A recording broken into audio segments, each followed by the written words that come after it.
All right, so in today's coding challenge, we're going to do a little bit of wall painting.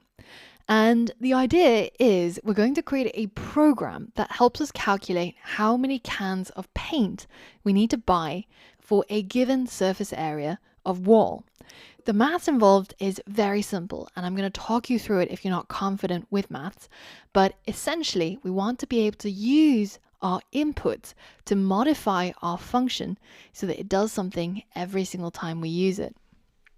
Go ahead and click on day 8.1, area calculation, and we're going to complete this coding challenge.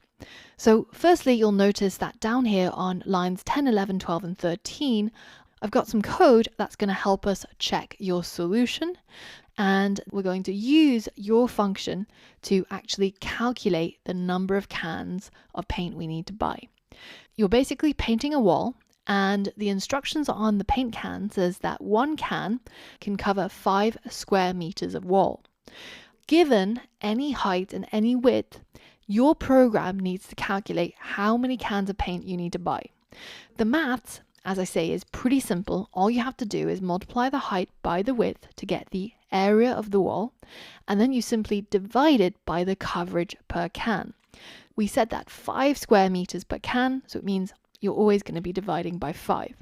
So let's say that we had a wall which was 2 meters high and 4 meters wide, and the coverage, as always, is going to be equal to 5. Then the calculation would be as simple as 2 times 4 divided by 5, which is 1.6. So we need 1.6 cans of paint. But because you can't buy 0.6 can of a paint, I've tried this in the store. They said no, and they told me to go away.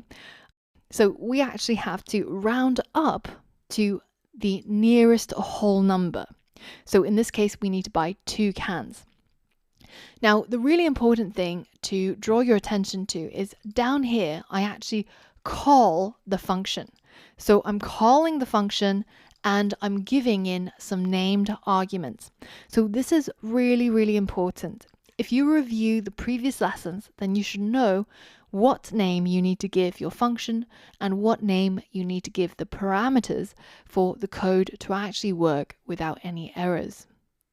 Remember to take a look at the example inputs down here and example output, because you need to print out something along these lines. So it should say you'll need X cans of paint depending on your calculation.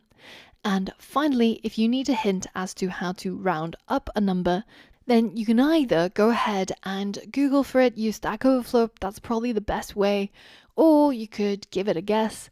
And finally, if you really get stuck, take a look at the hint section. And once you're done, then come back over here and we'll walk through the solution together.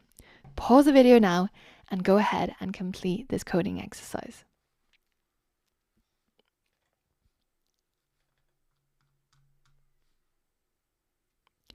All right, so did you manage to get that right? If not, take a look at this video, and then once you're done, take a look at the solution code and try to compare against your code to see if there were any errors that you made. Now, this challenge is pretty doable. All we have to do is to create our function, and we create any function using def. And how do we know what name to give this function? Well, we take a look at where the function was called down here, and you can see that it's called paint_calc. So this is what we have to give our function as the name. And then we of course have our parentheses, our colon, and then inside here we're going to do all the calculations. Now the next thing we have to look at is what name we should give our parameters. And you can see I've got named arguments here. So that means each of these are going to be the names of the parameters: height, width, and cover. So the parameters are going to go inside the parentheses: height, width, and cover. And it's only if we actually spell these parameters exactly the same as what we've got down here in the argument will our code actually work. Now let's go ahead and take the height and multiply it by the width to get the area. So area equals height times width.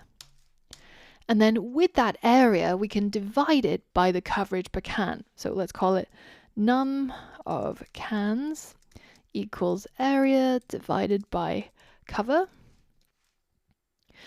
And now remember that this is going to be a decimal number occasionally, like here, and we have to round it up to the next whole number. If we take a look at this particular Stack Overflow, you can see that the question is exactly what we want, right? How do you round up a number in Python?